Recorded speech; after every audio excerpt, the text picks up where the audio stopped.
Good morning. Thanks everyone for attending here. This is the morning session at the TD Cowan conference, and we're very, very excited to welcome Rocket Lab CFO Adam Spice. Thanks for being here. Thanks for having me. And I think maybe you have a presentation. I do, yeah. To start off with. Yeah, I'll run through perhaps 10, 15 minutes of overview, and then we'll jump into any questions.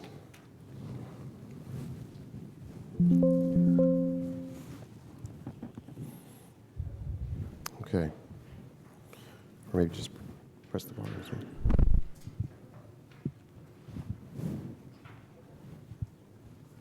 Not sure how I advance the slides. Oh, it's right here.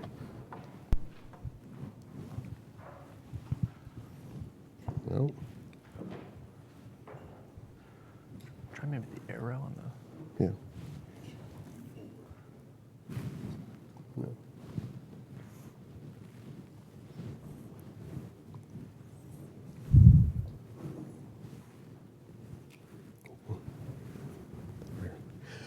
While we're waiting, I'll go ahead and just get started real quickly.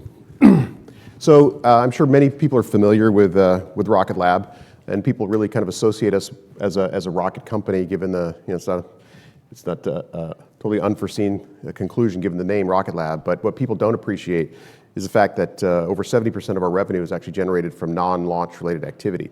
So what we call our broader space systems business. And we view that as, we'll break down that in a little bit more detail, but essentially we have a launch business where today we have a small dedicated launcher called Electron that can put 300 kgs into low Earth orbit. It's the market leading solution for small dedicated launch. We I believe as of earlier this week had our 59th launch, so it's a very established vehicle.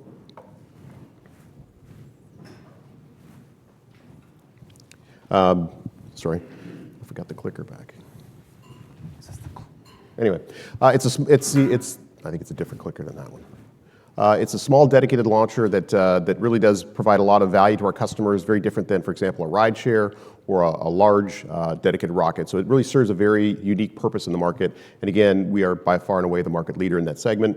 As many people are aware, we're developing a medium launcher called Neutron, and Neutron is targeted to be brought to the market later this year. Neutron will address what we think is a significant gap or opportunity in the market in the medium class launch where SpaceX and Falcon 9 really dominate that market. So it's a vehicle of delivering 13-ton to low Earth orbit. Great, thank you so much. To delivering 13-ton to low Earth orbit, if you compare that to a Falcon 9, which is around 16.5-ton to low Earth orbit, again, it kind of addresses that market, which if you think about the ecosystem and how constellation customers have developed their businesses and how they've architected their satellite solutions, it's really been all focused around vehicles that look a lot like a Falcon 9 or would look like a Falcon 9 or by default the Falcon 9. So we think bringing Neutron to market when we are is an opportune time given the fact that there's a lot of new constellations coming to market, not only in the commercial market but also in the government side of the market as well. So we're very excited about bringing that product to market. So I mentioned that's the rocket piece that makes about 30% of our revenue. About 70% come from space systems, which is a combination of spacecraft where we sell merchant subsystems into the market. So think of things like solar panels, reaction wheels, star trackers, command and control software, other things that help other people make satellites. You can think of key customers there are people like Lockheed and Northrop and York and others. And then ultimately our goal is to be able to put our own assets on orbit, and we think our ability to design spacecraft, manufacture them at scale, launch them either on a small dedicated rocket or on a medium class rocket really allows us to do that in a very, very rapid and cost-effective way that'll give us a significant advantage in the market.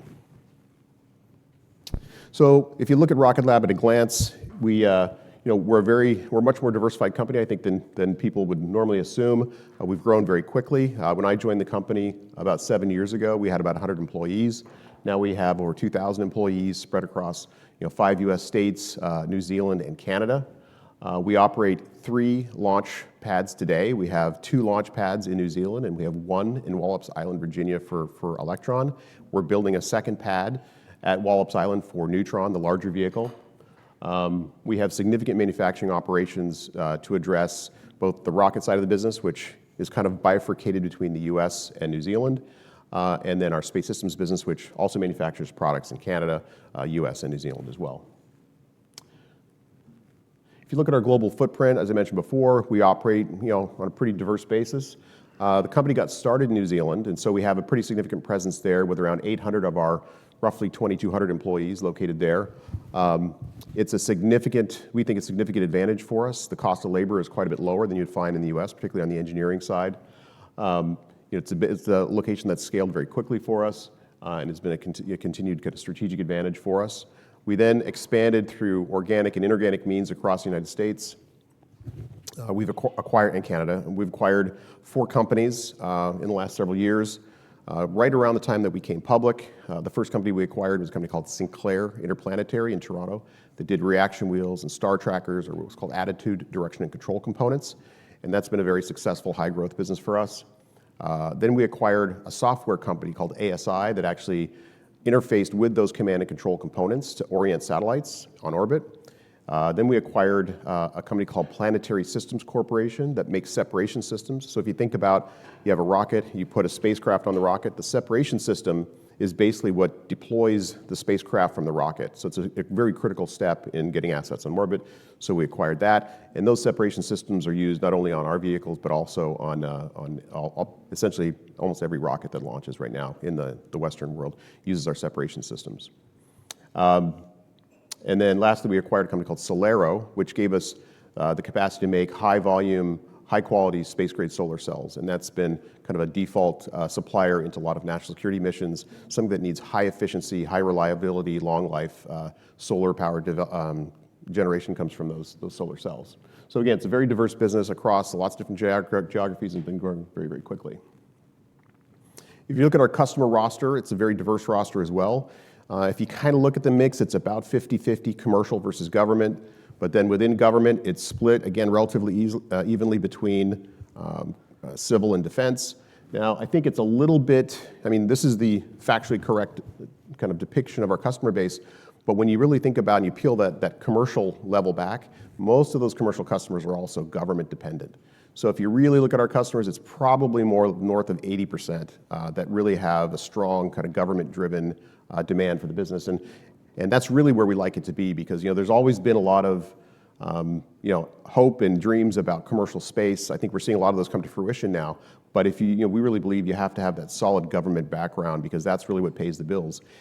Historically, they haven't moved as fast, and maybe the growth hasn't been as sexy as people expect from a commercial ramp. But I think we're actually in a very unique time now, because things like the Defense Department's initiatives like SDA, so their proliferated low Earth orbit architecture, has really created a government hockey stick that we've never really seen before. And we're being able to take advantage of that through our space systems manufacturing business, but also ultimately through launch. We've already talked about some of this. So Electron is really it's a multifaceted vehicle in the fact that we can deliver payloads to orbit with Electron, but we also have a variant called HASTE. And HASTE is what's being used to support hypersonics test development programs for the government customers. Right now, it's all U.S. government customers, but ultimately we think there could be a bigger opportunity to work with other friendly nations in creating opportunities for HASTE platforms. And then I mentioned Neutron that will be coming to market later this year. If you look at the fact that we are the second most frequently launched vehicle behind SpaceX in the Western world. So again, having launched Electron now 59 times, it's a very established, proven vehicle. And really, if you think about, I get the question all the time as well, why would somebody choose to go on Electron versus go on a SpaceX rideshare, for example?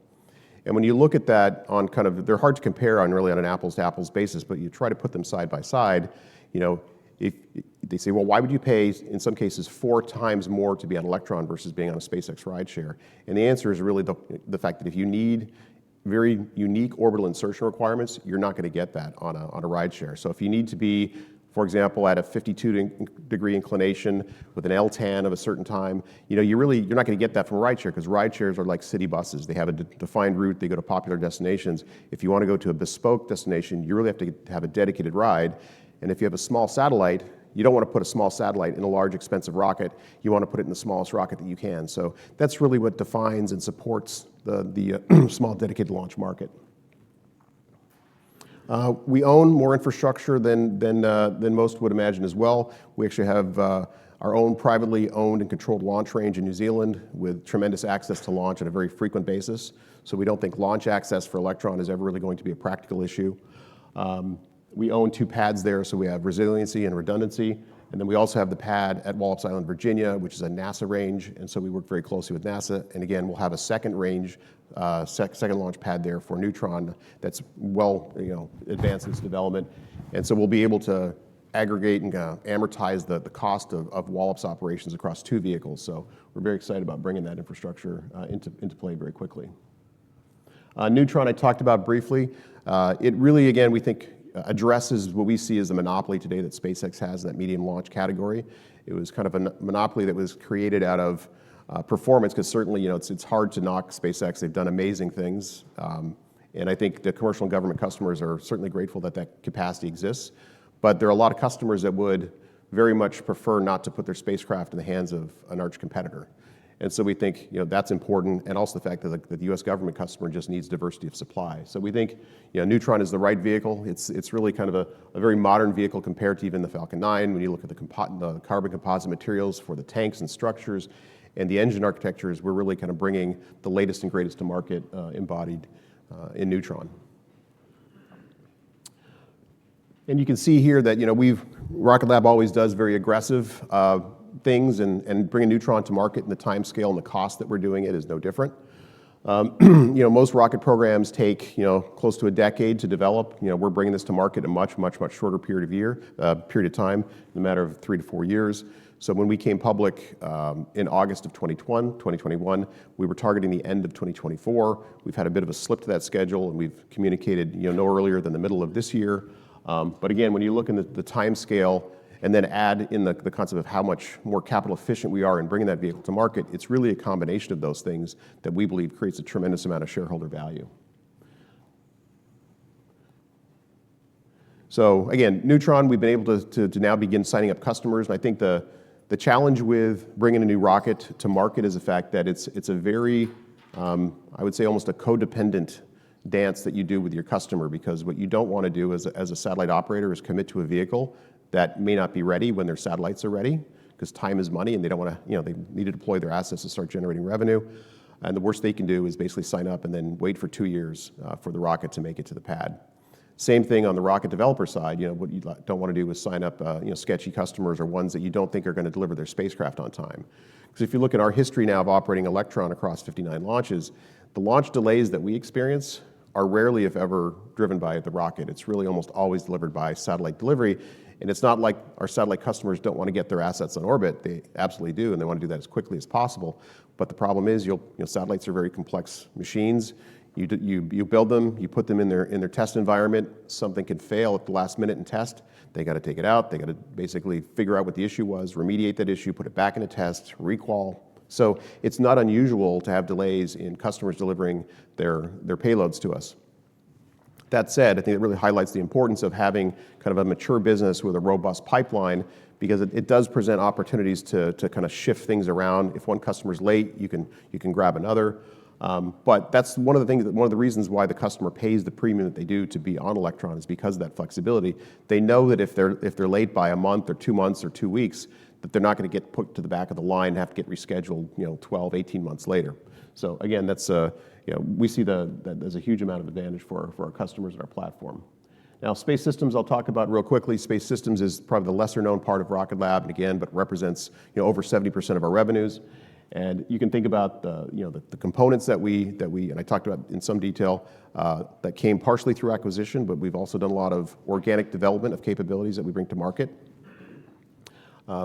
We also build full spacecraft solutions. So the first one that we did at scale was with Globalstar MDA. So we built the satellite buses for that program, and those are coming off the production line as we speak, and they'll be teed up for launch relatively soon. And then we followed that on with a large contract with the DoD to win a Tranche 2 beta award for the SDA program. And so we went from our first contract award of about $150 million to a second award, which is over $500 million. And we have a lot of other programs as well that are more kind of small bespoke programs, including 2 satellites that we manufactured last year that will ultimately orbit Mars to do some scientific research for NASA. Now, people would say, well, why are you building spacecraft for other people? And I would say that, look, there's clearly there's the financial kind of attributes of that. We're generating cash flow and just scaling up the business. But all the programs that we've elected to take on in our Space Systems group have all been about building our IP portfolio. Because as I mentioned earlier, the real strategy here is ultimately owning our own assets on orbit. So we really kind of go with what we call teaching customers, where we don't take a program that's not going to allow us to create new capabilities really at our customer's cost. So we think it's a capital effective and just a better way to do it than just kind of do a kind of a field of dreams approach. But we really work with the customer, develop technology, bring it to market, and now we own that technology. We can use it for our own benefit down the road. We have multiple variants of our satellite platforms. You can see we go from small satellites that launch on Electron to much larger ones that will launch on Neutron and that currently launch on other vehicles like the Falcon 9 and so forth. So we have a broad array of spacecraft. We're incredibly vertically integrated. If you look at a Rocket Lab spacecraft solution, it's probably 70%. If you look at the satellite bus, it's probably 70% internally manufactured with all the subsystems. And we think that's super important because if you don't have that vertical integration, you can't control cost and schedule, which typically are the boogeyman of space programs. But the one thing that we've currently stopped shy of, and we've talked about this before, about being kind of our next endeavor, is really the payload side. So what we've done is we've focused on all the key elements of the satellite bus. And then the next step will really be adding payload capabilities so that we can bring the full solution to the customer, but also bring the full solution to our own internal needs as well for our own application aspirations. Through our acquisitions and through our organic work, we've got a tremendous amount of space heritage. And those that have had exposure to this market understand that heritage is incredibly important. It's important, and it also kind of manifests itself in important financial ways in the fact that it's not a market where people will make quick choices to save a few bucks on a key subsystem. So once you have that kind of heritage and legacy for a subsystem, customers don't want to risk a mission by trying to shave a few bucks here and there for a new entrant. So once you're in, it's usually a pretty stable, predictable business, and we've certainly seen that to be the case as we've grown that business over the last several years. If you look at our backlog, we exited last quarter with over $1 billion in backlog, and the backlog is pretty representative of the overall mix of the business. Recently it skewed a little bit more to the full systems build because of that large SDA contract that I mentioned earlier. But we still have a pretty, if you look at it's roughly an 80-20 mix right now in the backlog between space systems and launch. That will start to morph and change a little bit, of course, as Neutron starts to become more dominant in the backlog and more dominant as it comes into scaling production. But we like that mix of, call it 2/3 to 3/4 of the business coming from space systems and roughly 1/4 to 1/3 coming from launch because, as I kind of mentioned earlier, launch can be a bit of an unpredictable, lumpy business where you recognize revenue at point in time when you launch the rocket. Whereas on the space system side, we have a lot of ship and bill from our components business, plus the larger spacecraft manufacturing programs. You're recognizing revenue as you're deploying resources and incurring cost against the program. So it's much more programmatic, and you can kind of model that and predict your revenue and your profits much more predictably. Really quickly, we've been able to exceed the $100 million revenue per quarter threshold. The guidance for the fourth quarter that we provided several months ago was a significant growth off of the most recent quarter. I'll jump to that real quickly. Was to be in the $125 to $135 million range. So again, the business is growing very rapidly, and it's a combination of growth in the launch business and growth in our space systems business. And I think if you look into the layering of our backlog that we've been able to put in place, that's really enabled that kind of steady climb up and to the right. But this is we're still in the very early stages of developing this business, and I think volatility and I would say a little bit of lumpiness is just going to be the nature of what we do until kind of the ecosystem develops a little more fully, until our customers that are kind of get their businesses to the point where they're much more predictable and delivering a steady stream of spacecraft. But we're pretty pleased at how the business has developed. We've had steady expansion of our gross margins. I think the focus right now, of course, is our OpEx and our particularly R&D spend because we're putting a tremendous amount of capital towards bringing Neutron to market as quickly as possible. So, not only myself, but of course investors are very focused on when do we have that turning point? When do we turn into an EBITDA positive, cash flow positive business? And really that's totally dependent on Neutron because that's really the only part of their business today that's really consuming capital. and it's consuming in a pretty major way. And it's understandable given the scale and scope of what that program is. But the beautiful thing about once you get kind of the rocket to the pad, you can take a pretty significant step down in R&D. I mean, you continue to invest in the vehicle as it matures, and you typically do several block upgrades before the vehicle gets largely frozen from an R&D perspective, and that's when kind of the real margin expansion comes into focus. But once you get that first rocket to the pad, that's really where you can start to have a much more predictable kind of roll off of that heavy R&D and CapEx spend and getting the infrastructure in place. I think with that, Awesome. yeah. Yeah. Well, thanks, Adam. Definitely want to hit on space systems a lot. And also, you guys haven't reported Q4 yet, so I don't want to get ahead of anything. But it looks like launch cadence was pretty good in Q4. I think you guys came in at 16 launches. It was down a little bit from your initial expectations at the start of the year, and you did talk about some of the customer readiness and lumpiness. But maybe just to start off at a high level, just talking about the economics of launch. It's not unattractive, right? So maybe just talk about like the progress billings and the cash cycle, the underlying economics to start off with. Yeah.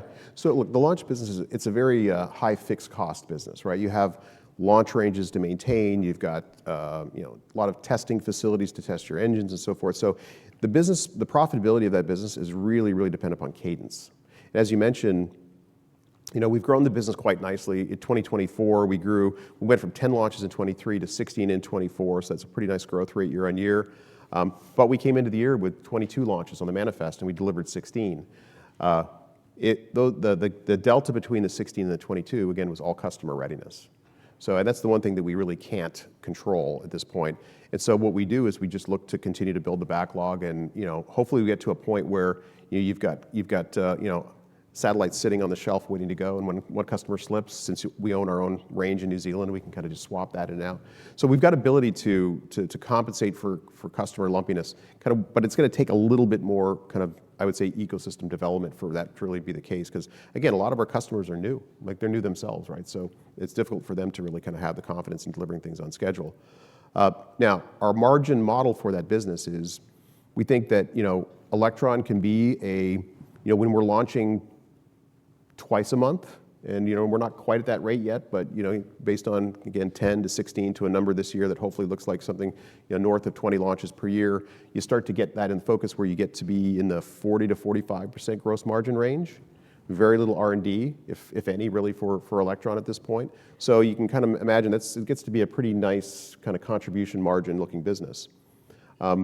Neutron's going to take a few years to get there because it's just at its beginning of that process. But also, Neutron's quite different in the fact that it was designed from day one to be a reusable launch vehicle versus Electron that we've been backing our way into reusability. So I would say that the end result is we think that Neutron can be a 50%-ish gross margin business and have a lot of the same characteristics as Electron. And again, this is not let's see what happens. I mean, again, we've launched 59 times. We've got a lot of infrastructure. We understand, what it costs to bring a rocket program and maintain that rocket program. So we think pushing 50 points of margin, mid-20s to upper 20s contribution margin for those, I think is probably the right way to think about it. But it'll take a few years for Neutron to get there. But we're pretty close to getting there with Electron as it is. Got it. And excuse me. And just looking forward, you have Neutron coming up here, hopefully mid-25. How we think about the cadence and ultimate split between Electron and Neutron at steady state. The market opportunity for those vehicles are quite different, right? So if you think about, Neutron is really developed as a constellation deployer, and Electron was really developed as more of a bespoke mission support where you're testing new technologies out in orbit. We kind of call them like Pathfinder type of technology missions. Although there are some constellations that can deploy their constellations in their totality in a small launch vehicle, particularly the Earth observation market is a pretty good market for that. And we've got a lot of customers across the Earth observation market that use us for that. But really, if you think about the scale opportunity for Neutron, it's really We don't plan on doing ride shares like a transporter. We don't think that's the right approach for this vehicle. It's really going after large constellations that, we don't want to kind of speak names at this point because it's a little bit too early. Other than the fact that, there's the government NSSL program opportunities, there's government launch opportunities outside of NSSL, like with NASA.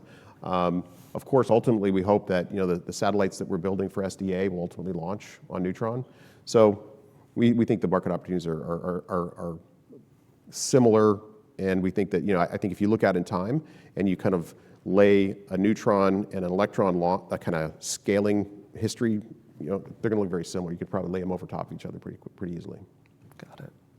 And on Neutron, because it's very topical, what should we be looking for, I guess, going forward? What needs to happen for you guys to hold that mid-25, and maybe any updates on demand? I'm sure demand is still strong, but how should we think about maybe future bookings that you got in Q3, and maybe talk about that?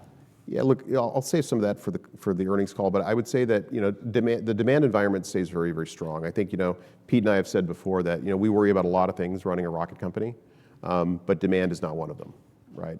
So we think there's healthy demand for that. It's all about bringing the vehicle to market, and bringing a rocket to market is a very, very. I wasn't around for when we brought Electron to market. I joined after the first test launch back in 20. The first test launch was late 2017. I joined in 2018. But watching it and kind of being involved from a greenfield, it's absolutely astonishing what it takes to bring a program like that together. So we do incredibly ambitious things. We've got ambitious targets. I think we've made steady progress. I think people can see almost on a daily basis the infrastructure coming together at Wallops, for example, which kind of gives an indication where we're ready on that kind of work stream, because people fly over, take pictures, and so forth. And I think we provide pretty steady updates on where we are with propulsion testing and so forth. So it's again, we like to say it's a rocket program. It's very difficult. If you look at, for example, like New Glenn that launched maybe a month ago for the first time. That was supposed to launch in 2020. Yeah. So it's not uncommon for rocket programs to have lengthy delays. I think, but fortunately, Rocket Lab's got an execution track record where we don't experience those kinds of things, and I think we think we're positioned well to get Neutron to the pad in a timely manner. Got it. Yeah. And just on that, and before turning to space systems here, and then we can open it up for Q&A at some point too. But just the R&D profile, I think you hit on it of Neutron, where that curve goes. I think it's, what was it, $300 million in R&D, and maybe when we get over that curve and possibly to EBITDA break even. Yeah, so again, when we came public, we said that it was going to be a $250 to $300 million program. Now, that was, and then, by the way, that's to put the first rocket on the pad. That was never a number that was supposed to embody the cost to scale production and ramp and so forth. And we're still very much in that ballpark of, call it the $300 million. Right now, it's looking a little bit north of $300 million to bring that first vehicle to the pad. Now, once you've done that, you had to put minimum viable infrastructure in place too. So you've got, it feels like once you get the first test launch off, you're kind of at 80% of where you need to be from an infrastructure perspective, absent the demand signal from the market saying, hey, you guys underestimated demand, you need to scale up faster and in a more meaningful way. In which case you might have to put more plant infrastructure in place and and maybe more pads and so forth. But right now, given the way that we've kind of planned the business, we think everything is pretty much kind of come to cost and schedule. And if you look at we're across CapEx and R&D for Neutron in 2024, we're kind of spending, I'd say, upwards of $40 million a quarter towards that effort. Right, and you're going to continue to see, and we've talked about this, increased spend on Neutron until we get that first launch off. Right, so that's the timing of that is really important. But ultimately, the cost of the program is relatively constrained. You spend a similar amount of money, just to be spread over, whether it's spread over kind of 12 quarters or 16 quarters or 20 quarters. It really does depend on the timing, because a lot of cost is prototyping, and the prototyping cost really isn't affected by time. It's just sometimes your vendors are late in delivering or they're on time. So it's difficult in some ways to predict the exact timing of when all those expenses hit, but in their totality, it's pretty predictable. Got it. And just on pricing, I know I think Peter's been very vocal about, waiting until pricing matures. Like, how confident are you today on pricing and I guess also on Electron too? Maybe just talk broadly about the pricing environment. Yeah, I think the reason why we're so, I'd say, consistent in our belief of not discounting is because this business is a really difficult one to execute in. And what you found across the landscape is a lack of execution in general. So competitors can put crazy pricing like we've seen in the past. Some of those competitors are no longer around. And once that shadow kind of pricing lifts because people realize, well, oh yeah, you can put anything you want on a slide, but actually to deliver a rocket to a pad on a consistent basis that doesn't blow up every time, it's a different thing.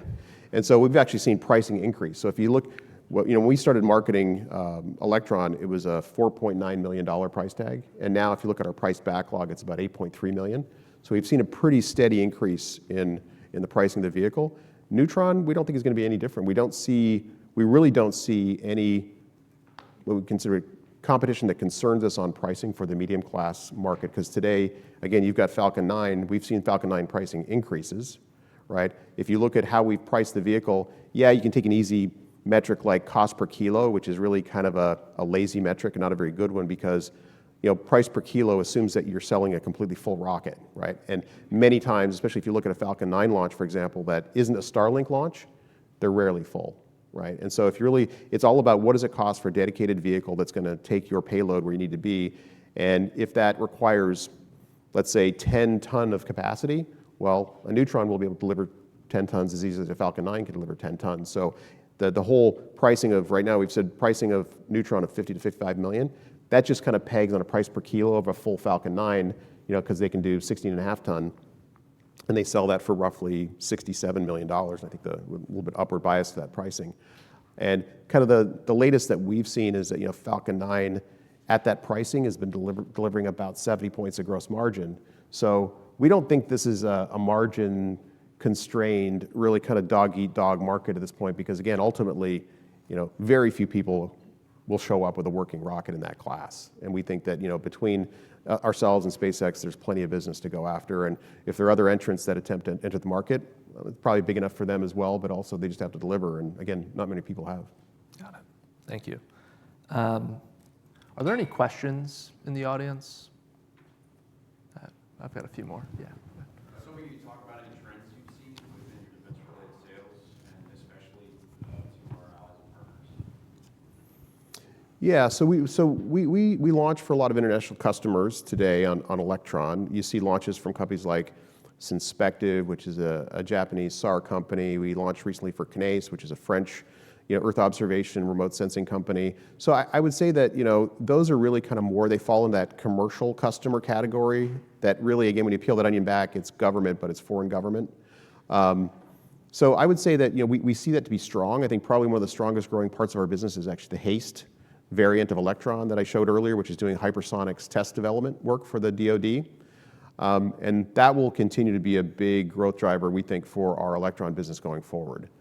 So we see really nothing but strength. And people ask us the question, well, are you concerned about, kind of the potential DOGE effect of, the new administration going through the Defense Department? We actually think that bodes well for us because, we're not that traditional stodgy prime contractor cost plus. I mean, we go in with aggressive firm fixed price, opportunities that really bring a lot of value to the government customer, and we move very, very quickly. So I think if anything, I think the heightened focus on efficiency and affordability and so forth, I think just plays to our strengths. So I think the trends have been all very, very positive. I mean, I was at a conference a few months ago where people were complaining about the government customer and how slow they move and how complex they are. It's like, I've not found that to be the case compared. We actually find them to be, in a lot of ways, easier and preferred to deal with than commercial customers. And I guess off of that, that whole kind of thinking around the government and moving to your space systems business, the SDA Tranche 2, it seems like the government is getting a little bit more aggressive with going away from maybe traditional primes. And if you kind of look at the growth trajectory of LEO, it seems like it's got a lot of legs. So maybe just talk through Tranche 2 specifically, but going forward on other tranches, maybe the growth opportunity there. Yeah, this is kind of one of those unique opportunities where the government has gone from being kind of the slow, predictable, stodgy, part of your customer base to really representing one of the stronger hockey sticks. And I think the SDA has presented an opportunity for small players to establish themselves, whereas it's not, even though you do see the Lockheeds, you see Northrop and so forth in those programs, you see people like York, you see people like ourselves, you saw people like Tyvek, which now got bought by Lockheed, you see Aerospace and so forth. So I think it does represent a huge growth opportunity for the non-traditional kind of players there. Now, I think that's come with its own challenges, right? There's been some supply chain challenges. If you go back a year and a half ago, the big challenge in that market was electric propulsion, right? And that problem seems to largely have been solved, and then that problem moved into optical terminals, right? So the optical terminals now are the problem. So I think it's just part of the growing pains of introducing kind of younger companies and newer technologies into a market that traditionally moves pretty slowly, and the customer, in this case the government, is trying to move very, very quickly. But overall, I think when we step back, I think it seems to be a great opportunity. We're excited about Tranche 3. I mean, we're going to be throwing our hat in the ring in a very, very aggressive way for that as well. So we think it's a very, very attractive long-term growth opportunity for us and hopefully a lot of other smaller players in the market. Got it. And remind us when Tranche 3, is that an RFP later this year? Yeah. Okay. So you should start to see indications. I think the award dates are going to be sometime in late Q2 or early Q3. Got it. Okay. So just in the interest of time, I've got 2 minutes here. Just turning to the strategy, right? You guys have morphed from dedicated launch to this big space systems business. I guess where do you see the business in 5-10 years from now? Well, I think love him or hate him, I think Elon has kind of shown us the model that kind of works, right? Which is an end-to-end vertically integrated space company. We think the life as a launch-only company is probably not the most hospitable place to be, just because it's lumpy and it takes a lot of capex, and it has its challenges. And we think that you don't want to be a metal bender, kind of satellite manufacturer. You really want to be an end-to-end player that can bring everything together. You got to do it in a very vertically integrated way, because you don't want to deal with what has historically been lower margin, kind of contract manufacturing-ish type of profile on the satellite side of things. And you want to be able to control your destiny. In order to do that, again, you have to have all the various pieces of that overall kind of satellite system. But to us, that just paves the way to owning your own assets in orbit. That's that much larger recurring revenue opportunity. And if you have a rocket and you have the ability to design and build spacecraft and operate them on orbit, you've got all the pieces that you need. Now, you still may not, there's other elements you need to pull together, like spectrum in some cases, right? If you're doing a comms platform, you need to have those end customer relationships, even if you're like a remote sensing customer. So this is one where we think ultimately it's probably going to be a combination of organic and partnerships and acquisitions that get us there. But if you're a satellite constellation operator 5 or 10 years from now, and you're trying to compete with vertically integrated customers that have their own launch and satellite manufacturing capability and so forth, it's going to be a pretty daunting place to be. I mean, if you kind of think of how some of those traditional satellite operators today are thinking and feeling, looking at Starlink and looking at SpaceX as their competitor, I'm not sure they know what their next move is, because they're getting outdistanced on the ability to put assets on orbit really, really quickly at a very, very reduced cost point. So I think that we think you have to have that full solution, and so that's where 5 years from now, I think you're going to see Rocket Lab, you're going to see Electron still launching and growing. You're going to see a healthy merchant business that feeds off of the overall growth in the ecosystem and kind of that rising tide raising all ships. But then you're also going to see us with our own assets and owning applications that are going to be advantaged by the fact that we can put satellites up very, very quickly and very cost effectively with Neutron. Great. Looking forward to it. Well, we're out of time, but thank you so much, Adam, for supporting us here. Thanks for having me. Yeah, thanks for having me. Appreciate it.